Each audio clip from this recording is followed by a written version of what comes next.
আমরা গর্বিত, আলভূত, আনন্দিত যে আমরা আমাদের মধ্যে পেয়েছি দাদা হুজুর পীর কেবলার আওলাদ শ্রদ্ধেয় পীরজাদা আলহাজ মৌলানা নাসিরউদ্দিন সাহেব আমাদের মধ্যে উপস্থিত হয়েছেন। আমরা ওনাকে সম্মান জ্ঞাপন করব। আমরা ব্যাচ করিয়ে আমি মুজিবুর আলী খান সাহেবকে অনুরোধ করছি হুজুর কেবলাকে সম্মান জ্ঞাপন করার জন্য অনুরোধ করছি।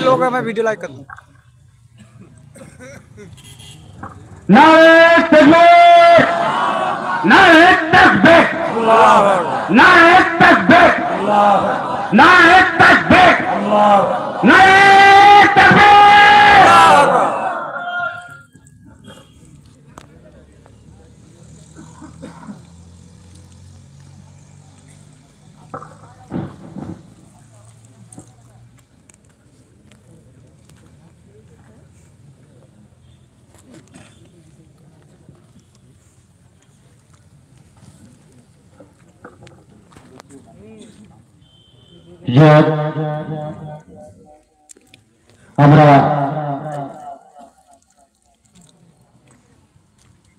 আমরা অনেকক্ষণ ধরে শুনছি আমাদের মধ্যে উপস্থিত হয়েছেন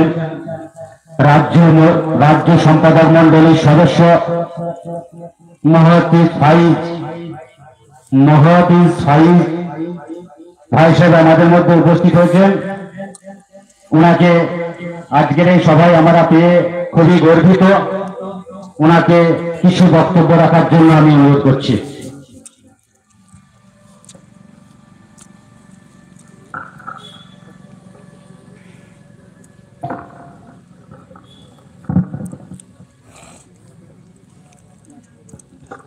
আউযুবিল্লাহি মিনাশ শাইতানির রাজিম। বিসমিল্লাহির রহমানির রহিম। কুনতুম খায়রা উম্মতি উখরিজাত লিন-নাস তা'মুরুনা বিল মা'রুফ ওয়া তানহাউনা আনিল মুনকার।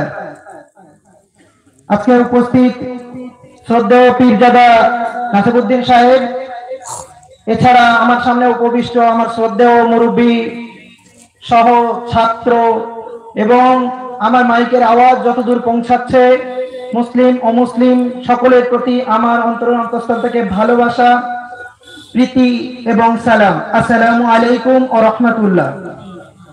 আজকে আমরা এখানে উপস্থিত হয়েছে একটা উদ্দেশ্যে। আমরা জানি বর্তমান বিজেপি সরকার বেশ কিছু আইন আমাদের সামনে এনেছে।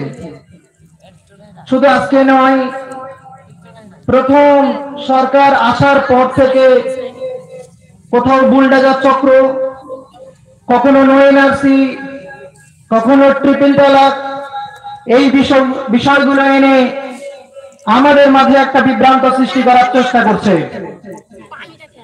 হাজার বছর ধরে যে ভারতবর্ষের বুকে মুসলিম অমুসলিম ভ্রাতৃত্বের সাথে এখানে বসবাস করছে, সেই ভ্রাতৃত্বের দেশে মন্দির এবং মসজিদ, গির্জা এগুলোর ইস্যু তুলে আমাদের মধ্যে দ্বন্দ্ব করার চেষ্টা করছে। আজকে যে কালা কানুন আনা হয়েছে, আপনারা জানবেন সংবিধানের আর্টিকেল 6, যেটা ফান্ডামেন্টাল রাইট হিসেবে কিছু অধিকার সংবিধানে আমাদের আছে, যে রাইট গুলো সংবিধান তথা ভারতবর্ষ ধ্বংস হওয়ার পর্যন্ত ফান্ডামেন্টাল রাইট অধিকার করার ক্ষমতা ভারতবর্ষের কারোর থাকবে না, কখনো চেঞ্জও হবে না।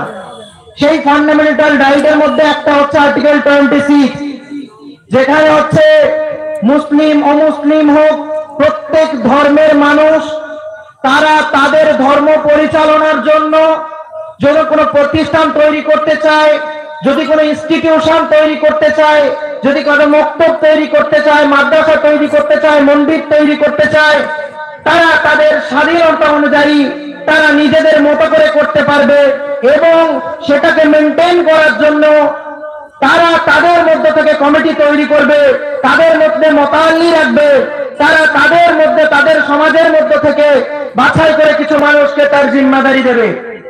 সেই হিসাবকে সামনে রেখে দীর্ঘ প্রায় বছরের পর বছর 100 বছরের অতিক্রান্ত হয়ে গেল, যেখানে আমার বাপ-দাদারা, আমাদের 14 পুরুষরা বিভিন্ন জমিকে ওয়াকফ করেছেন, দান করেছেন, সাদকা করেছেন, আমরা